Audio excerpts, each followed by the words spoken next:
Hey guys, what is going on? Welcome to today's episode. We're back in my office, and today we're going to be talking about what we're actually going to be building over the next months, if not definitely years, let's be real. We're going to be working on what I call the RF1 S2000. I don't think I've officially released exactly what the RF1 stands for, at least on YouTube. So for anyone that doesn't already know, there's a few of you that do, and I know who you are.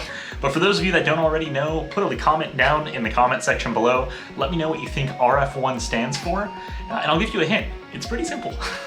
But without further ado, let's go ahead, let's talk about what we're actually going to be building over the next year, 2 years, 3 years, 5 years. We'll see how long it actually takes. But I basically just want to go into some quick detail, tell you about what we're actually building, what I plan to do. There's some things that are obviously going to be changing along the way as we get further and further along in the build process. But without further ado, let's get right to it.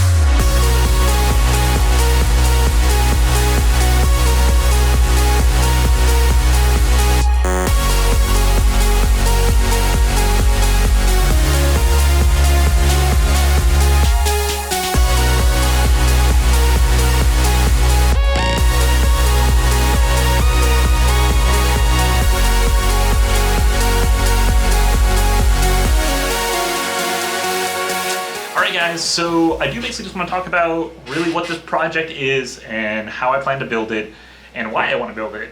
So first things first, what is this and what are we actually going to be building?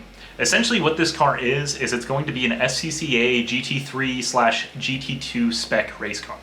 I'm building it specifically to this rulebook because it's one of the most widely known rulebooks, especially here in the US. And so therefore, if I build it to this standard, it will easily be able to pass inspection for any other series or be able to pass inspection with some very minor modifications that may be done for certain series that we may run later on down the road. I do not actually plan to run this car full-time in the SCCA GT2 or GT3 class. And that's pretty much just because I'm really using the rulebook as my design for both wheels, frame, roll cage, and suspension. And that's really just going to give us the overall chassis of the car. I'm basically just copying what's widely used in the SCCA world, in the GT2 and GT3 class, and I'm just recreating that tube chassis for the S2000 in its own form.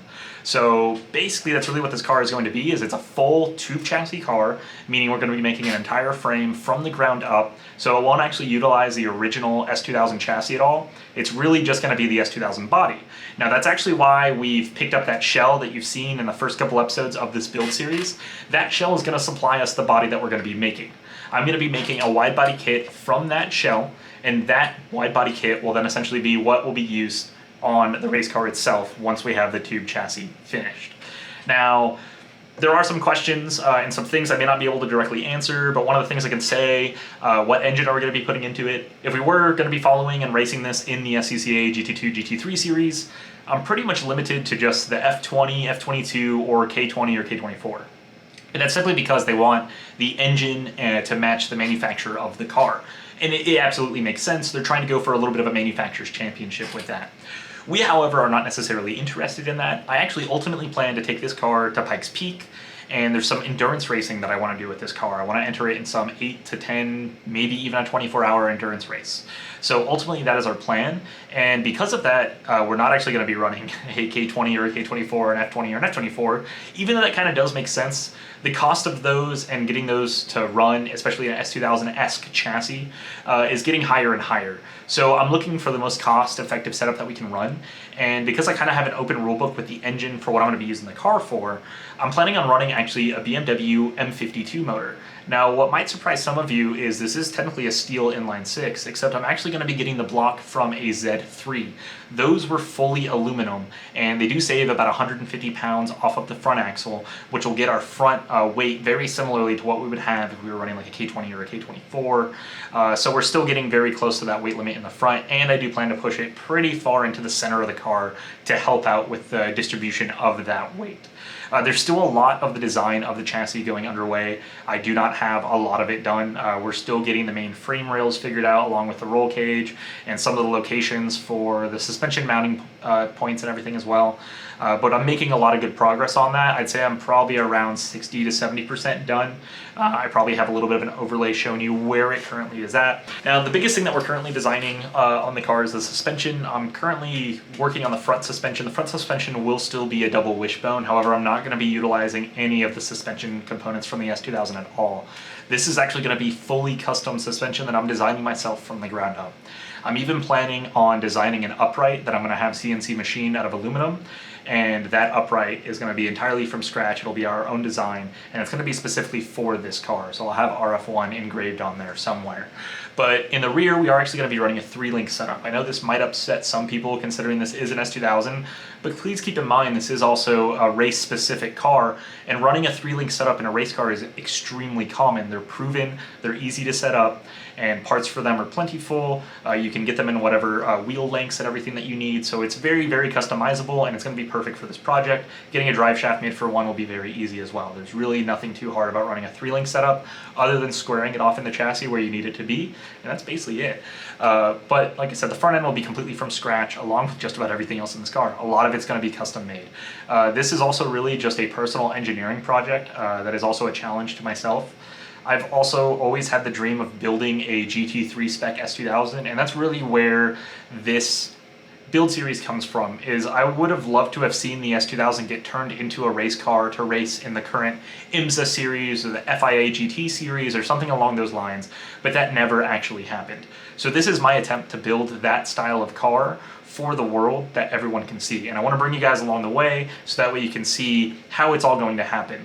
Now, going into the actual build process and how we were going to do this, there's a lot of things that I kind of have to have lined up, ready to go for me to build this car.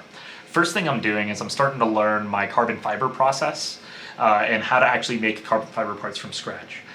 You'll see in the next couple of episodes, we're actually going to be working on a brand new part from scratch that we're completely designing and building ourselves. And we're going to even be doing some prototyping, and then we're going to be ultimately laying down some carbon from a mold that'll be made from that prototype, and we'll be trying to make full carbon parts for this car.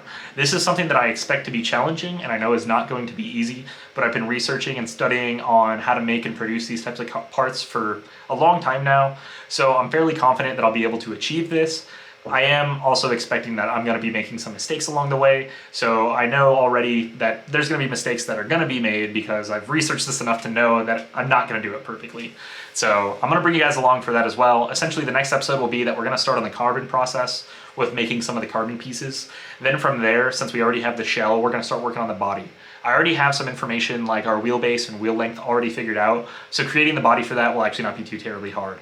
There's some minor details like wheels, offsets, even size, even though I kind of have that already figured out, but that's still all subject to change, and that's really the main reason why I'm not going into a lot of detail about a lot of things on this car. A lot of it is all subject to change, simply because I'm trying and playing with a bunch of different things. I've also never fully built a car like this from scratch, so I have a lot to learn myself. But nonetheless, I'm definitely going to be bringing you guys along. My goal is that to at least have one update a week at a minimum on this car. I'm going to shoot for about 2 or 3 a week, but at a minimum, I'm going to have at least one episode coming out. A lot of the stuff that I'm going to be working on is going to take me a lot of time and a lot of man hours to make, so that is why the videos for this build series are going to be hard to pull off necessarily daily. I may consider moving to a format similar to B is for Build and make it a little bit more raw, so that way I can maybe start doing something like daily uploads or every other day uploads. So if you guys have any questions or concerns, or there's anything specifically you'd like to see on this RF1 build, feel free to put them down in the comments below, and also don't forget to put down what your guess is on what RF1 stands for. First person to guess exactly what RF1 stands for will have a free prize sent to them. We will be shooting you a message on YouTube. This only does apply to YouTube, so if you're interested in entering, make sure to put your comment on what you think RF1 stands for in the comment section, specifically on YouTube. Thanks guys, and we'll see you next time.